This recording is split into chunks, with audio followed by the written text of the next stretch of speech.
Francine, thank you very much. Reverend Stanke, Reverend Lebois, what moving words, what inspiration for all of us. Thank you, girls, for making me cry again today.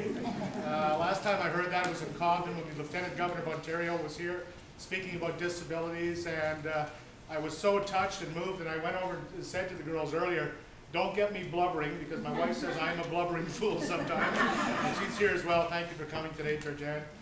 Members of the Library Board, George Hodgson from Laurentian Valley, Head Librarian, ladies and gentlemen, veteran and veterans, President of the Legion, thank you. What an emotional day, and what a tribute to our troops.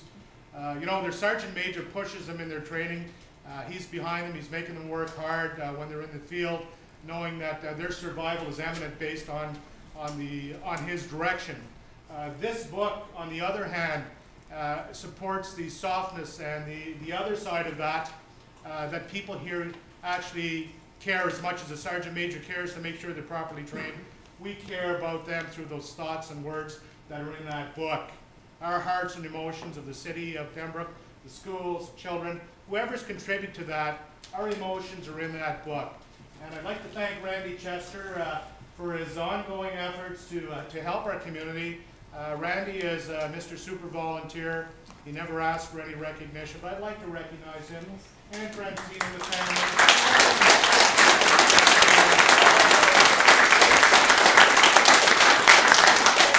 Without individuals such as yourself, the city cannot progress. And I mean, this city is made up of many people. We have members of the base that live here. Lieutenant Colonel Moore, the base commander, has so generously come to spend some of his time today. None of us know how busy this man is in his everyday endeavors. And I cannot understand how a man in his capacity can take that harsh news that is portrayed and sent to him from time to time about a loss of life in Afghanistan. I can't imagine that. I've been at the ceremonies to share in some of the memorial services, and it's indeed heart-wrenching. The courage is standing up and sticking with your fellow men and women, Colonel Moore, and knowing that your support is there as well. And I want you to know that the City of Pembroke's support is here today, sir, and it is our great pride and pleasure to present this to you today. And we would like to ask you a small favor that once it does its tour in Afghanistan, wherever it will travel, to enlighten and enhearten and bring up the morale of the soldiers, that someday that this book may come back and find a place in your museum at base Petawawa. That is our request, and I leave that entirely up to you, sir. Sir, thank you for everything you do and everything that the soldiers do for us daily.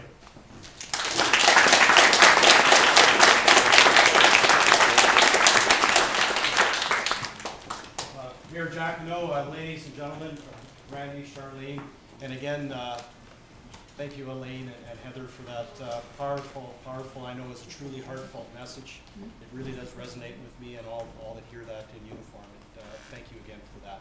And I won't blubber, but I knew you were here, so I prepared myself for it. It does pull at the heart.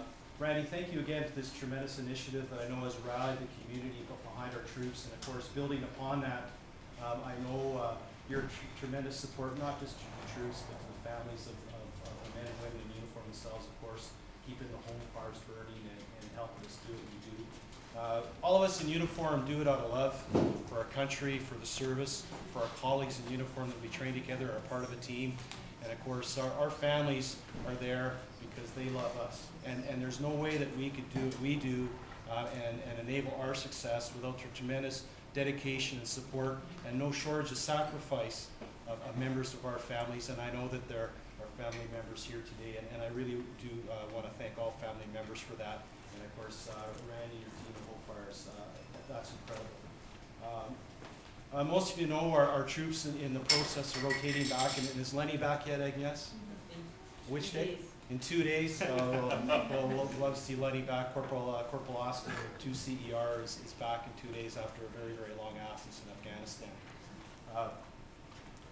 The support of the community is huge. It's huge. It really does resonate with the troops and the families and the soldiers that are overseas, knowing that they are supported in spirit, that their backing is there, and then they have the support of the members of the communities. It is tremendously important. It allows them to focus on their mission and rely on their training and to do what Canada is asking of them in extreme circumstances. But don't in any means underplay the power of these sorts of efforts that really do resonate with the hearts and with the minds of our troops.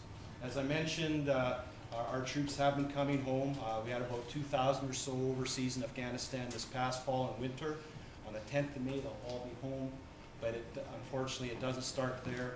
At the end of the summer, we're starting to rotate troops overseas again, and then in the spring of 2010, another 2,000 troops are going to go overseas. So Randy, what I'll suggest is that this book can go over with the next wave of troops, stay in Afghanistan while those Petawawa soldiers in Pembroke and Upper Ottawa Valley men and women in uniform are in that area, in that region of the world, doing what they can for Canada and Afghanistan. But the book will be there with them, and then when they return safe and sound in about 18 months' time, we'll bring that book, and there's Ann Nancy, we'll make sure that has a significant place of honor in our base museum. So thank you again to Randy.